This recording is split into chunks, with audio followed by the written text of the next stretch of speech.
변화를 받은 영적 예배는 어떤 예배냐? 제일 먼저 생각할 것은 변화되는 예배. 뭔가 변화된 예배를 드려야 된다 하는 겁니다. 이 변화된 예배라 하는 것은 단순히 순서 하나 바뀐 것을 의미하지는 않습니다.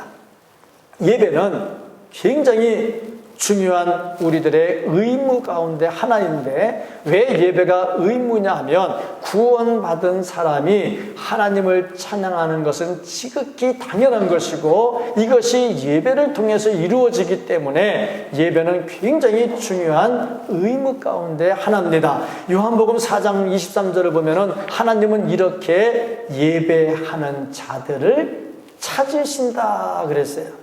예배하는 자를 찾고 계신다. 그리고 보니까 예배는 하나님의 초청이고, 하나님과의 만남이 이루어지고, 하나님과 영적 교제가 이루어지는 정말 우리 인생에 제일 중요한 일이고 가장 필수적인 일이다. 피조물로서 창조주 하나님을 찬송하고 만날 수 있는 것, 얼마나 큰 축복이냐. 구약시대에는 이 예배가 5대 제사를 통해서 이루어졌습니다. 번제, 소제, 속죄제, 속건제, 화목제, 이런 것들을 통해서 예배가 이루어졌죠. 그러나 신약시대에는 이런 제사를 드리지 않습니다. 왜냐하면 예수 그리스도께서 이 모든 제사를 십자가에서 다 이루셨어요. 그래서 우리는 예수 그리스도 안에서 예배를 통해서 이전에 하나님을 만나던 행위를 계속하면 되는 겁니다. 예배를 통해서 하나님과 교통해야 되고, 이 예배가 하나님과 교통이 되려면 영적 예배가 되어야 된다. 영적 예배는 반드시 변화가 일어나야 된다.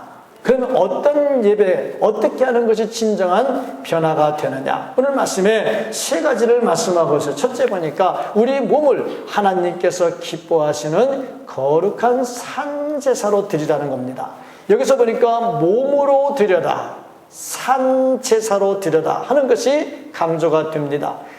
우리 분명히 예배는 영으로 드리라, 신령하게 드리라 했는데 왜 몸으로 드리라고 했느냐 하는 것. 그리고 몸으로 드리는데 왜 산제사로 드리라고 했느냐 하는 겁니다. 구약의 제사는 전부 다 죽여서 드렸어요. 근데 신약의 예배는 죽여서 드리는 것이 아니라 내 자신이 살아있는 모습을 가지고 하나님께 그대로 드리라고 하는 거예요. 어떻게 보면 구약의 제사보다 더 힘든 게 지금 예배입니다. 왜냐하면 구약에는 한 번 죽이면 끝났거든. 근데 지금 우리는 한 번 죽이는 것이 아니라 살아있는 모습이 하나님 보시기에 아름다운 모습으로 정말 내 심령이 완전히 죽어지고 새로워지는 모습으로 하나님께 드려라. 그러니까 쉬운 것은 아니죠. 이 과정에서 우리가 알아야 될 게 뭐냐면, 예배라고 하는 것은 나를 위해서, 내 만족을 위해서 드리는 게 아니라는 겁니다. 하나님께서 기뻐하시는 산제물로 드려라. 그러니까 예배의 중심은 예배를 받으시는 하나님의 입장에서 드려져야 된다는 거죠. 흔히 말하기를, 내가 오늘 예배를 참석하니까 참 기분이 좋아. 오늘 놀러 갔으면 참 속이 찝찝했을 텐데 예배 드리니까 참 좋아. 그 예배는 드려야 돼. 내 만족을 위한 예배가 아니라는 겁니다. 가인이 하나님께 제사를 드렸습니다. 제물도 바쳤습니다. 하나님께서 하는 대로 나 제물 드렸어. 나 제사 드렸어. 됐지 뭐. 그런데 하나님은 그 제사를 안 받으십니다. 왜냐하면 하나님이 기뻐하는 게 아니고 자기 만족을 위해서 했다는 거지. 또 예배라고 하는 것은 내 부족함을 채우려고 하는 것도 아닙니다. 내가 좀 지식이 부족한데, 내가 좀 은혜가 부족한데 예배를 통해서 좀 채워야 되겠다. 그게 아니라 이 말이죠. 내가 좀 건강이 부족한데 예배를 잘 드리면 하나님 복 주셔서 내 건강도 회복되겠지. 그게 예배가 아니라 이 말입니다. 또 아울러서 중요한 것은 예배의 중심은 하나님이 되어야 된다 하는 겁니다. 예배는 예배 받으시는 하나님이 중심이 돼야 돼. 그러니까 무엇보다 중요한 건 변화가 되려면 내 중심에서 하나님께서 기뻐하시는 것이 무엇인가로 바뀌어야 된다 이 말입니다. 이게 진짜 변화되는 예배입니다. 이게 살아있는 예배가 된다. 그러면 어떻게 하면 내가 이렇게 살아있는데 죽은 자와 같은 예배, 나를 죽이는 예배를 드릴 수가 있느냐? 그 비결이 뭐냐면 내 자신을 죽여야 되는 거야. 몸은 살아있지만 내 자존심이라든지 내 고집이라든지 내 생각이라든지 내 말이라든지 내 행동 이런 걸 전부 다 죽여버려야 돼. 그리고 하나님께서 원하시는 것이 무엇인가를 찾아가고 육신의 정욕을 자꾸 죽여버려야 이게 살아있는 변화된 예배가 된다 이 말입니다. 아브라함이 독자 이삭을 죽이려고 했던 것처럼 예수님이 십자가에서 당신의 목숨을 버리시고 하늘 보좌를 다 버리시고 하나님과 동등됨을 다 버리시고 십자가를 지시고 고통을 당하시고 십자가를 지시면서 온몸에 실오라기 하나 걸치지 않고 온갖 망신을 다 당하시는 그런 모습처럼 내 자신을 철저하게 죽여야 변화된 예배를 드릴 수가 있는 겁니다. 하여튼 자기 자존심 살아있고 자기 욕심 살아있으면 진정한 예배가 될 수가 없어요. 두 번째 비결이 뭐냐면 이 세대를 본받지 말라 하는 겁니다. 이 세대를 본받지 말라 하는 것은 다른 가치관을 가지고 살아야 된다는 겁니다. 이 세상은 어떤 가치관을 가지고 있느냐? 이 세상은 그저 물질적으로 유익이 된다 싶으면 다른 거 다 필요 없고 그걸 찾아가는 것이 이 세상의 가치관입니다. 육신의 쾌락을 쫓아갑니다. 동성애가 잘못됐다는 걸 알면서도 상관없어요. 육신의 쾌락을 위하면.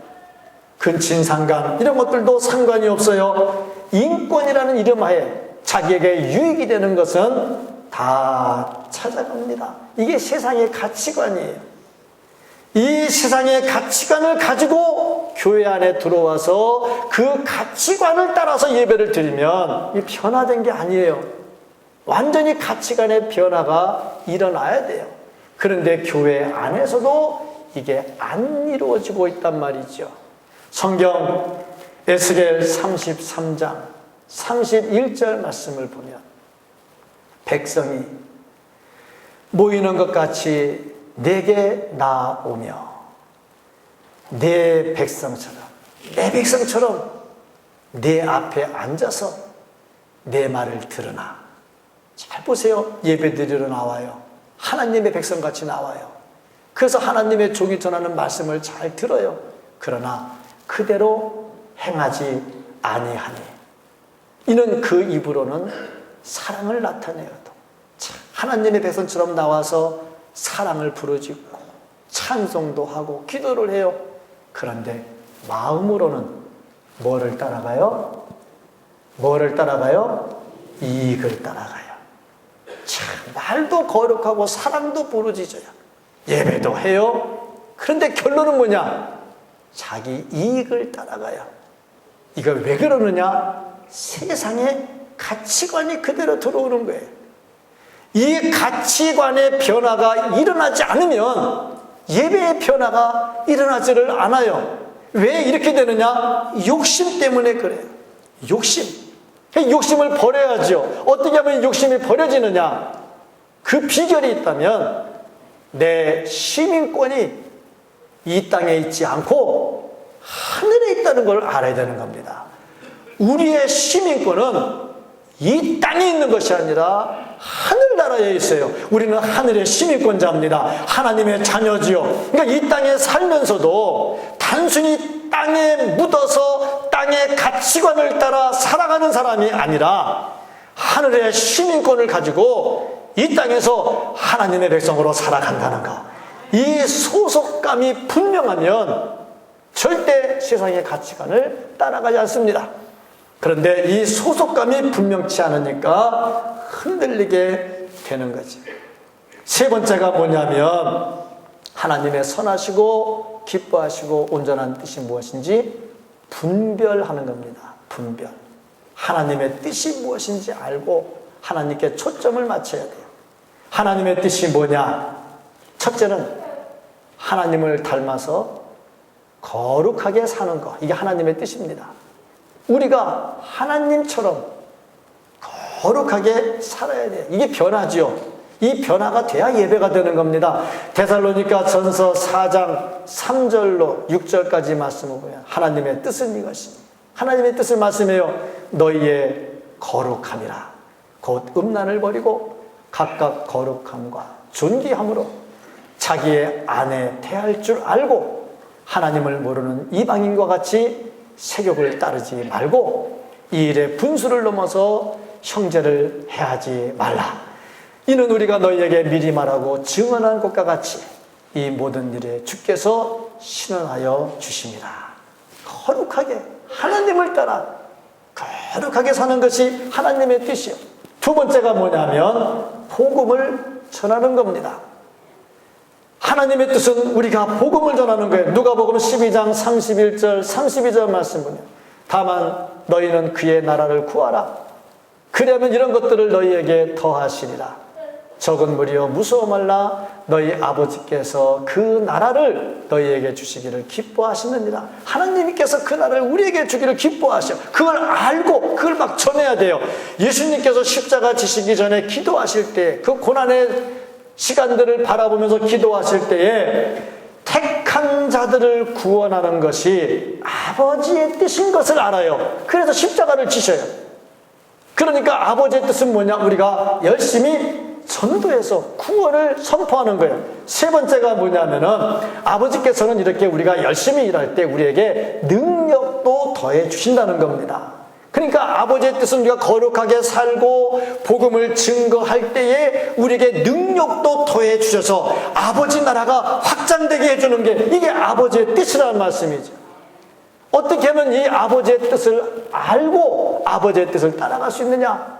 먼저는 말씀을 묵상해야 되고 다음으로는 그 말씀을 붙들고 기도해야죠. 그러면 아버지의 뜻을 알 수가 있어요. 그 아버지의 뜻을 알면요, 내 시민권이 분명하게 나타나고요, 시민권이 분명하게 나타나면요, 세상의 욕심을 끊어버리게 되고요, 그러면요, 하나님께서 기뻐하시는 뜻이 무엇인지 분별해서 그 뜻을 따라갈 수가 있어요. 그래야 이것이 변화가 되는 것이고, 이 변화가 이루어져야 영적 예배가 이루어지게 되는 겁니다. 이런 예배를 드리는 성도들 되시기를 주의 이름으로 축복합니다. 그리고 두 번째로 나타나는 게 뭐냐면 삶의 변화입니다. 삶이 뒷받침이 되어야 된다. 예배는 이렇게 모여서 드리는 게 예배죠. 그리고 끝나면 예배 끝나는 겁니까? 오늘 말씀은 제가 로마서 12장 1절, 2절만 봉독해 드렸습니다마는 3절부터 마지막 절까지 다 읽어야 이 말씀이 연결이 돼요. 1절, 2절은 변화되는 예배를 말씀을 하고 3절부터 마지막 절 말씀까지는 변화된 사람이 어떻게 살아야 되느냐, 내 삶으로 어떻게 변화를 보여줘야 되느냐 하는 게 나옵니다. 그래서 3절부터 마지막 절까지 요 변화된 행동이 있어야 1절, 2절에 예배가 드려진다는 거예요. 바리새인들이 예수님께 꾸지람을 듣습니다. 왜 듣느냐? 변화된 행동이 안 나타나요. 이건 위선이죠. 위선은 책망을 받게 됩니다. 열심히 삶이 뒷받침이 되어야 되는데 오늘 말씀에도 보니까 믿음의 분량대로 열심히 살아라 이렇게 말씀합니다. 믿음의 분량대로. 이게 참 중요한 말입니다. 믿음의 분량대로. 내 믿음이 50인데 70, 80 되는 사람처럼 하려고 하다 보면 시험에 들어요. 믿음의 분량이 중요해요. 믿음의 분량대로 할 때 첫째는 내게 주어진 일에 최선을 다하는 겁니다. 그래서 말씀에 보면 6절, 7절, 8절 말씀을 보면 예언하는 은사는 믿음의 분수대로, 섬기는 은사를 받은 사람은 섬기는 일로, 위로하는 은사를 받은 사람은 위로하는 일로, 구제하는 은사를 받은 사람은 성실함으로, 다스리는 은사를 받은 사람은 부지런함으로, 긍휼을 베푸는 자는, 은사를 받은 사람은 즐거움으로 하라. 그 자기가 받은 은사대로 가라 그랬어요. 예를 들어서 섬기는 은사를 받은 사람은 구제하는 일로 그렇게 안 해놨다는 얘기예요. 구제하는 은사를 받은 사람은 다스리는 일로 그렇게 안 해놨다는 거예요. 자기가 받은 믿음의 분량과 은사가 있어요. 그것을 잘 따라가야 되는 거죠. 내게 맡겨진 내 믿음의 분량이 있어요. 그 분량을 따라가야 되고, 두 번째 원칙이 뭐냐면 다른 지체와 서로 협력을 해서 공동체를 이루어가는 겁니다. 우리 몸에는 여러 가지 조직이 있어요. 심장, 폐, 간, 쓸개, 여러 가지 조직이 있어요. 손, 발, 눈. 이것이 다 합해져야 건강한 겁니다. 예를 들어서 심장이 중요하잖아요. 이거 멎으면 사람 끝나는 거 아닙니까? 근데 심장이 말하기를 내가 중요하고 니들은 다 필요 없어. 그러면 제가 오늘 심장 참 중요하지. 너 없으면 안 돼. 그러니까 오늘 내가 뛰어서 내보낼게. 나가. 그러면은 그 심장이 혼자 사냐고. 안 된다고. 중요하든 안 중요하든 서로 연결돼서 같이 가야 되는 거예요. 교회 안에 은사가 있고요. 믿음의 분량대로 주어진 게 있어요. 누구는 중요하고 누구는 안 중요하고 하나 떼어낸다고 되는 게 아니고 같이 가야 되는 거야. 왜? 하나님의 교회고 하나님의 몸이니까 같이 가야 되는 거예요. 그래서 진짜 변화된 사람, 그래서 진짜로 삶이 뒷받침이 되는 사람은 어떤 사람이냐? 자기에게 맡겨진 일을 감당하면서 다른 사람을 중요한 줄 알고 같이 연결해서 가는 것이 진짜 삶이 뒷받침이 되는 변화된 예배를 드리는 사람의 모습이라 이겁니다. 이게 안 되면요, 변화가 아직 안 된 사람이에요. 이 과정에서 필요한 게 뭐냐? 첫째는 9절, 10절, 11절, 12절, 13절 보니까 첫째는 거짓 없는 사랑으로 하라. 사랑으로 하는데 사랑에도 거짓이 있어요. 거룩한 척 드러내기는 온갖 거룩은 다 뜨는데 속은 썩었어요. 그거는 아니다 이 말이죠. 두 번째는 부지런하여 열심을 품고 주를 섬기는 마음으로 하라. 무슨 일 하든 우리는 주님을 섬기는 자이지 나를 드러내는 자는 아닙니다. 나는 죽어도 예수님만 살면 되는 겁니다. 그런데 이게 잘 안 돼요. 예수님은 죽어도 내가 살아야 돼.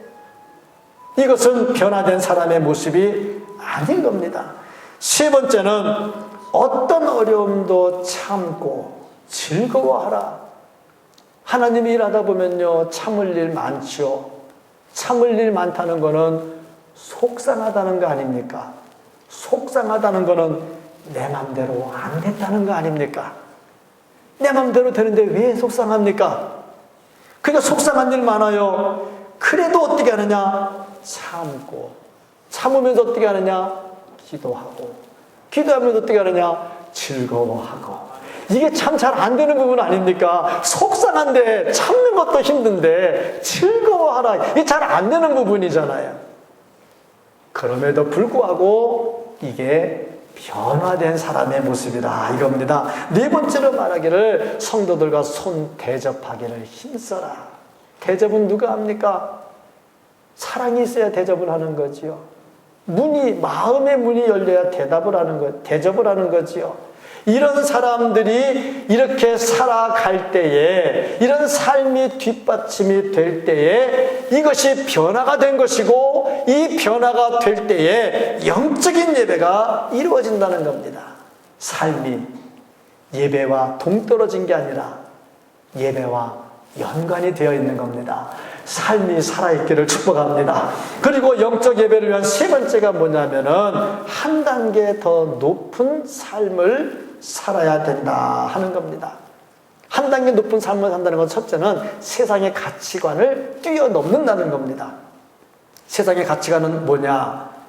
박해하는 자들은 같이 박해를 해야 되고, 이 세상의 가치관이죠. 근데 오늘 성경 말씀 뭐라고 말하느냐? 박해하는 자들을 축복하고. 14절입니다.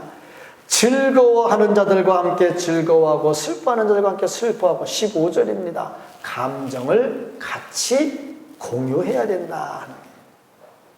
어려운 사람을 보면 불쌍히 여길 줄 알고, 이런 세상에 같이 울어주고 같이 웃어주고 쉽지가 않아요. 그럼에도 불구하고 그것을 하라는 거야. 이게 뭐냐? 이게 영적 예배를 드리는 모습이고, 또 두 번째가 뭐냐면 같은 수준의 마음을 가지고 살아라 하는 겁니다. 같은 수준. 이게 16절부터 21절까지 나와 있는데, 내가 높은 채, 내가 너보다 잘났으니까 너를 도와줄게, 그런 마음이 아니라는 거예요. 같은 수준이에요. 예수님은요, 우리를 구원하시기 위해서 하늘 보좌를 버리고 같은 수준으로 내려오셨어요. 이게 예배입니다. 같은 수준으로 내려가서 세상과 같이 울고 같이 울면서 내 삶이 한 단계 더 업그레이드 돼야 돼요. 그래야 영적인 예배를 드리게 되는 겁니다. 교회 와서 1시간 앉아있고 예배 끝나고 가는 것은 이게 영적인 예배가 아닌 거예요. 그냥 예배, 그냥 내가 내 만족을 위한 예배고, 하나님께서 원하시는 것은 내 삶 자체가 이렇게 드려지면서 그것이 집대성에서 이 시간에 하나님께 향기 나는 열매로 올려드려야 되는 겁니다. 이게 진짜 영적 예배가 되는 것이고, 이게 변화된 사람의 모습입니다.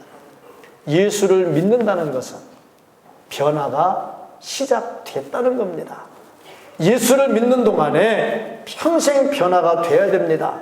변화되는데 제일 변화될 게 뭐냐? 예배입니다.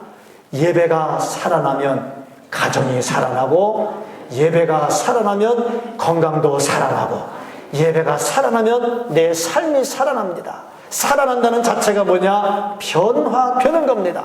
이전에 좋던 것 끊어버리고 새 사람이 되는 겁니다. 예배의 변화는 내 인생의 변화입니다. 그런데 예배의 중심이 누구냐? 바로 하나님입니다.